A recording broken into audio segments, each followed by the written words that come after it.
இந்த காணொளியை பார்க்கும் அனைவருக்கும் முன்பணி மீடியா சார்பாக வணக்கம். இது ஒரு கோயில் நிகழ்ச்சி. இந்த நிகழ்ச்சியில் நம்ம பார்க்க போகிற கோவில் மதுரை மாவட்டத்தில் அமைந்துள்ள அறுபடை வீடுகளில் முதல் படை வீடான திருப்பரங்குன்றம் முருகன் கோயில். வாங்க நிகழ்ச்சிக்குள்ள போயிட்டு இந்த கோயிலோட சிறப்புகளையும் வரலாற்றையும் தெரிஞ்சுப்போம். திருப்பரங்குன்றம் பரம் என்றால் பரம்பொருளான சிவபெருமானை குறிக்கிறது. குன்றம் என்றால் குன்று, அதாவது மலை.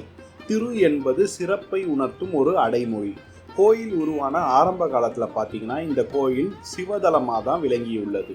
சிவபெருமானை நினைத்து முருகன் தவம் இருந்த இடம் என்பதனாலையும், திருச்செந்தூர்ல சூரபத்மனை வதம் செய்த பிறகு முருகன் குடிக்கொண்ட இடம் என்பதனாலையும், தெய்வானையுடன் திருமணம் நடைபெற்ற இடம் என்பதனாலையும் இக்கோயில் முருகனின் திருத்தலங்களில் முதன்மையான ஒன்றாக மாறியது. இக்குன்றில் லிங்க வடிவமாக எழுந்தருளியுள்ள பரம்பொருளான சிவபெருமானை முருகப்பெருமான் தவமிருந்து வழிபட்டதாக புராணங்கள் கூறுவதால் ஆயிரக்கணக்கான பக்தர்கள் பௌர்ணமி தினத்தன்று நாள் முழுவதும் கிரிவலம் வந்து அப்பன் ஈசனின் அருள் பெற்று செல்வது கூடுதல் சிறப்பாகும். இக்கோயிலின் வரலாறுன்னு நம்ம பார்த்தோம்னா, இது பாண்டிய நாட்டின் 14 திருத்தலங்களில் ஒன்றாக திகழும் ஒரு குடைவரை கோயிலாகும்.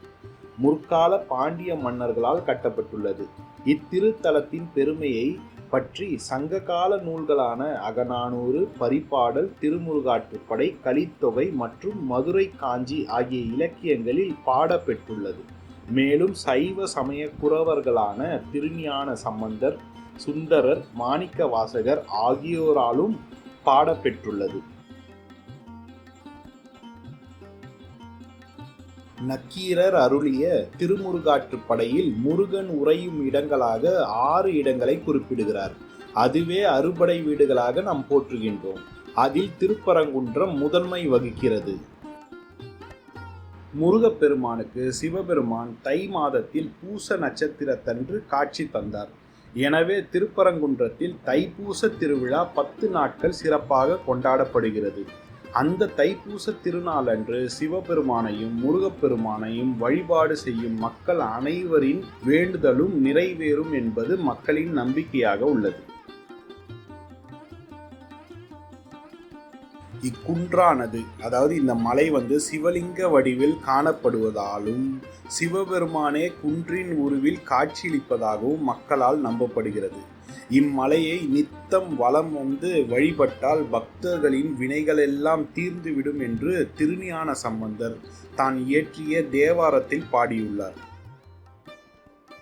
சங்ககால புலவரான நக்கீரர் இத்தலத்தில்தான் முருகப்பெருமானை வழிபட்டு தனது குறைகளையும் வினைகளையும் தீர்த்து கொண்டதாகவும் நம்பப்படுகிறது. இந்த கோவில்ல சத்தியகிரீஸ்வரர், அதாவது சிவன் மற்றும் பவளக்கனிவாய் பெருமாள் எதிரெதிரே காட்சியளிப்பது சைவ வைணவ சமய ஒற்றுமையை பறைசாற்றுகிறது. அறுபடை வீடுகளில் முதல் வீடான இக்கோயிலில் மட்டும்தான் ஓராண்டிற்கு 3 முறை சூரசம்ஹார வைபவம் நடைபெறுகிறது.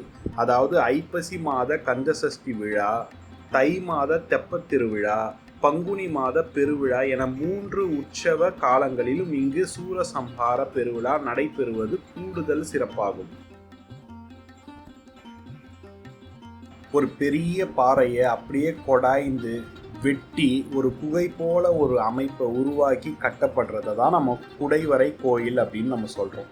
அப்படி ஒரு குகைக்குள்ளேயே சிவன், விஷ்ணு, விநாயகர், முருகர், அம்மன் அப்படின்னு 5 சன்னதிகளையும் அமைத்திருக்கிற சிறப்பு இந்த கோயிலில் தான் நம்ம பார்க்க முடியும். அதே போல் பாண்டியர் காலத்தில் ஒரு தனித்துவமான சிற்பம் செதுக்கும் கலை இருந்திருக்கு. இந்த கோவிலில் பாறைகளில் கலைநயத்துடன் அந்த சிற்பங்களை நம்மளால் பார்க்க முடிகிறது. ஒரு சிறப்பான ஒரு விஷயம். முருகன் கோயில்களில் பெரும்பாலும் முருகப்பெருமான் நின்ற கோலத்தில் தான் காட்சி தருவார். ஆனால் இந்த கோயிலில் அமர்ந்த கோலத்தில், அதுவும் தெய்வானையை மனம் முடித்த திருமண கோலத்தில் காட்சி தர்றாரு என்பது ரொம்ப சிறப்பான விஷயம். முருகப்பெருமானுக்கே திருமணம் நடைபெற்ற இடம் என்பதனால இந்த கோவிலில் திருமணம் செய்து கொண்டா அவங்களோட இல்வாழ்க்கை ரொம்ப மகிழ்ச்சியாகவும் அமைதியாகவும் இருக்கும்னு மக்களால் நம்பப்படுகிறது. இக்கோயில் காலை 5 மணி முதல் பகல் 1 மணி வரையும், மீண்டும் மாலை 4 மணி முதல் இரவு 9 மணி வரையும் பக்தர்களுக்காக திறந்திருக்கும். இந்த முருகன் கோயில் மதுரையிலிருந்து 10 கிலோமீட்டர் தொலைவில் திருப்பரங்குன்றத்தில் தாங்க அமைஞ்சிருக்கு. மதுரையிலிருந்து நம்ம பேருந்து மூலியமாக இந்த கோயிலுக்கு வரலாம். சீரான இடைவெளியில் பேருந்துகள் இயக்கப்படுது. அதே போல் தனியார் வாடகை வாகனங்கள் மூலமாகவும் பயணித்து இந்த கோயிலுக்கு வர முடியும். இது ஒரு அற்புதமான முருகன் கோயிலுங்க. மதுரைக்கு வந்தீங்கன்னா கண்டிப்பாக இந்த கோயிலை வந்து பாருங்கள், அமைதியை உணர்வீங்க. இந்த நிகழ்ச்சியை இதுவரைக்கும் முழுமையாக பார்த்த அனைவருக்கும் மிக்க மிக்க நன்றி. வணக்கம்.